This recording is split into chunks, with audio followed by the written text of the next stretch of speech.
पुष्पा बहुत ही झगड़ालू और शक्की औरत थी, ये सभी जानते थे। उसके बेटे शंकर ने आनंदी नाम की एक लड़की से प्रेम विवाह किया था। लोगों को जैसे ही ये बात पता चली, ये बहू रानी तो पुष्पा के हाथों समझो बेमौत मारी जाएगी। ये तो वही बात हो गई जैसे बकरा खुद कसाई के हाथ लग गया हो।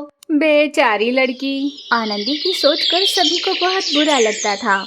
बहू रानी, मैं बाजार सब्जी लेने जा रही हूँ, तुम घर का ध्यान रखना, दरवाजे अच्छे से बंद कर लेना। ठीक है सासू माँ। फिर पुष्पा बास्केट लिए बाजार में सब्जी लाने गई। सब्जी वाले से बात कर रही थी, पर उसका सारा ध्यान घर पर ही था। घर पर अलमारी में गहने, जवाहरात और महंगी साड़ियाँ हैं। कहीं मेरी बहू रानी सब कुछ लेकर भाग न जाए, सोचकर डर रही थी। बोलो माई, क्या चाहिए तुम्हें?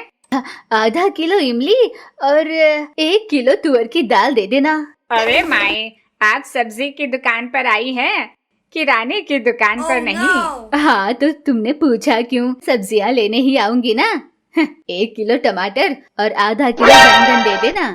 सब्जी वाले ने चुपचाप उसे सब्जियाँ दे दी। मुझे लग रहा है जैसे टमाटर अंदर से सड़े होंगे, एक काट कर तो बताना। अरे माई, टमाटर बहुत ही ताजे हैं, आप बेझिझक ले जा सकती हैं। क्या पता कैसे हैं, तुम काट कर बताओ तो। उसने सारे टमाटर काट कर बताए। अब तो यकीन हो गया ना माई? हाँ, बिल्कुल हो गया। फिर पुष्पा सारे कटे हुए टमाटर लेकर घर चली गई। पहली बार ही ऐसी अल्पमति वाली को देख रहा हूँ। पुष्पा हड़बड़ी में घर पहुँची और तुरंत उसने अलमारी खोलकर सारे गहने कपड़े देख लिए। इस बात की पुष्टि होने पर कि सब कुछ सही सलामत है, उसने गहरी सांस ली। क्या हुआ सासू माँ, आप इतनी हड़बड़ी में अलमारी खोलकर क्या देख रही हैं? वो दरअसल बहू रानी, आजकल चोरियां बहुत हो रही है और उस पर तुम नई नवेली बहू हो, तुम पर इतना विश्वास रख मैंने तुम्हें चाबियां दी। ये तो मैंने बड़ा ही साहस वाला काम कर दिया। आनंदी को बहुत बुरा लगा। वो मन ही मन सोच रही थी, ये क्या, घर आई बहू पर अगर सास को ही विश्वास नहीं होगा तो ये कितना दुखदाई है। और वैसे भी क्या मैं चेहरे से चोर लगती हूँ? ना जाने इन्हें ऐसा शक क्यों हो रहा है, पर मैं अब अच्छे से जान चुकी हूँ सासू माँ को, इनसे अब संभल कर ही रहना होगा। ऐसा उसने मन ही मन सोचा। फिर वो रसोई में गई खाना बनाने के लिए, पर उसने थाली में सारे कटे हुए टमाटर देखे।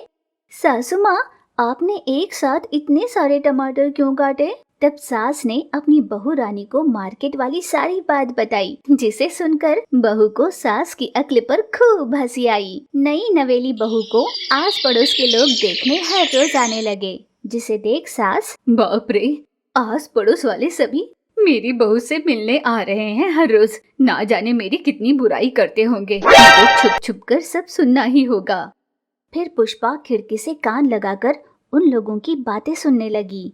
बहू से मिलने आए औरतों ने कहा, बेटा आनंदी, तुम्हारी सास वैसे तो बहुत शकी है, पर दिल की बहुत साफ, आस पड़ोस वालों को हमेशा मदद करती है। बस एक उसकी शक की बीमारी दूर हुई ना, तो तुम्हारी सास हीरा होगी, हीरा।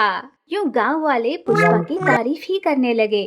ये सुन पुष्पा ने सोचा, अरे वाह, मैं तो सोच रही थी कि गांव वाले बहू के सामने मेरी सिर्फ बुराई करेंगे, पर ये तो मेरी तारीफ कर रहे हैं। मैं ही बेकार में शक किए जा रही थी, ना जाने ये बीमारी कब जाएगी। मन ही मन ये सोचकर सासू माँ अपने कमरे में चली गई। यूं ही दिन बीत रहे थे। एक दिन आनंदी फोन पर किसी से बात कर रही थी। लगता है अब तुम्हें मेरी याद नहीं आती। फेल होने से भला क्या होता है, अब भी मैं तुम्हें उतना ही चाहती हूँ। मेरे पति कुछ नहीं कहेंगे। यूं आनंदी फोन पर बात कर रही थी, जिसे छुपकर उसकी सास पुष्पा ने सुन ली। हाय, इसका मतलब मेरी बहू का शादी के पहले ही किसी के साथ चक्कर था। कितनी बेशर्मी से बात कर रही है ये। ऐसी बेशर्मी मैं बिल्कुल बर्दाश्त नहीं करूँगी और ऐसी बहू को तो एक पल के लिए भी घर में नहीं रखूंगी। ऐसा ठानकर पुष्पा ने पति और बेटे को बाहर बुलाया। वे दोनों हैरान होकर बाहर आए। बेटा, तेरी पत्नी के लक्षण कुछ ठीक नहीं लग रहे। उसका शादी के पहले ही किसी के साथ चक्कर था। देख तो, अब वो फोन पर उसी से छी छी बात कर रही है। पुष्पा ने उन दोनों को बहू की बातें सुनाई। बेटे ने जैसे ही आनंदी की बातें सुनी, वो भड़क गया और कमरे का दरवाजा खोलकर अंदर चला गया। आनंदी अपनी सहेली स्नेहिता से वीडियो कॉल पर बात कर रही थी, जिसे देख सबका मुंह खुला का खुला रह गया। अरे क्या हुआ जी, आप सभी इस तरह अचानक से क्यों आ गए?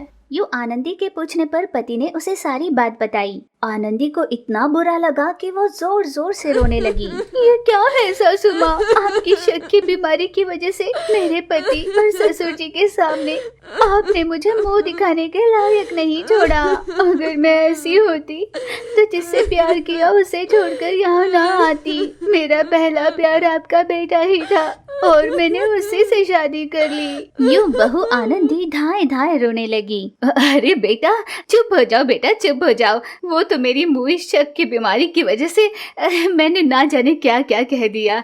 आज के बाद मैं तुम पर कभी शक नहीं करूंगी। उस दिन के बाद सास की शक करने की बीमारी पूरी तरह से चली जाए, इसका बहू ने पूरा ध्यान रखा, जिस वजह से उनका पूरा परिवार ही नहीं बल्कि आस पड़ोस के लोग भी बहुत खुश हो गए।